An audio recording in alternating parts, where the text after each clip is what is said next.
Hola chicos, still no COVID results to report, so instead I would like to start today with kind of a weird question. I thought about changing this question because it seems sort of presumptuous, but that's also kind of the point and leads better into the point that I want to make today, so here it goes. My question is, why are we Christians? Told you it was presumptuous. Now, before you start attacking me with your how dare you make assumptions about our religious identity and what have yous, allow me to explain myself. I don't mean to presume that all of my students are Christians. I am not a Christian, and I'm sure there are many of you that identify as something as other than Christian as well. Edit, something other than Christian as well. Talking's hard. However, I can presume with a certain degree of confidence that a large percentage of you are Christians, or at the very least, that you come from Christian families. Why can I make this presumption? Because we live in the United States of America. Just take a look at this graph. According to these numbers, 78.5% of people living in the United States identify as Christian, either Protestant, Roman Catholic, or some other type of Christian. And since we're in the United States, it wouldn't be surprising to see those numbers roughly reflected in my classroom. But we aren't just in the United States of America, we're in Forest Lake, Minnesota. And in Forest Lake, Minnesota, the religion of Christianity is even more prevalent. I know the numbers are difficult to read, but if you add up the different branches of Christianity, you'll find that more than 93% of Forest Lakers identify as Christian. That's a really high percentage. So when I ask why are we Christian, I'm not so much trying to presume that everyone in my class is a Christian, but more asking why it is that we live in a society where Christianity is so dominant, which is kind of a puzzling historical question if you think about it. Why is it that some guy named Jesus, who was born in a barn on the other side of the world over 2,000 years ago, is worshipped by so many people on this side of the world today, 2,000 years later? How did that happen? The religious answer to this question, of course, is that it was the will of God for that to happen. But because this is a history class, we want to find an answer that's more historical in nature. And as luck would have it, history does have that answer for us, particularly the history of the Roman Empire. Remember that one of our main goals in our study of ancient Rome is trying to understand how the history of this ancient Western civilization helped to create the Western civilization that, as people who live in the United States of America, we inhabit today. And it's hard to find a more important and impactful example of this connection than the religion of Christianity. Most people know that Jesus was born right outside the city of Jerusalem, which is a long way from Rome. But super importantly, Jerusalem at this time, about 2,000 years ago, was located inside of the Roman Empire.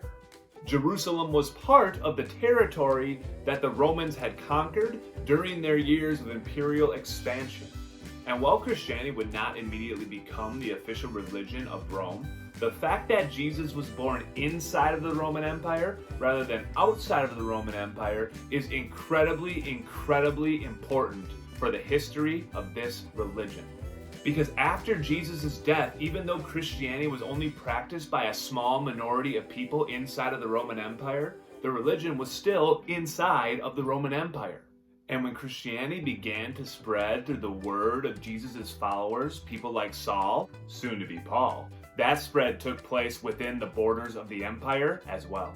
And eventually, like 300 years later, the spread of Christianity achieves its most important convert when it's adopted by this guy named Constantine, who just so happens to be the Emperor of Rome. Thank God those Christian bishops were there to help him interpret his weird dream. And the thing about emperors is that if they want to, they kind of have a lot of say about which religions can and cannot be practiced inside their empire's borders.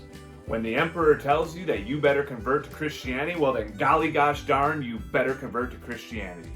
And as the converts to Christianity continue to multiply, Christianity becomes not only the religion of the emperor, it becomes the religion of the empire, the religion of Western civilization.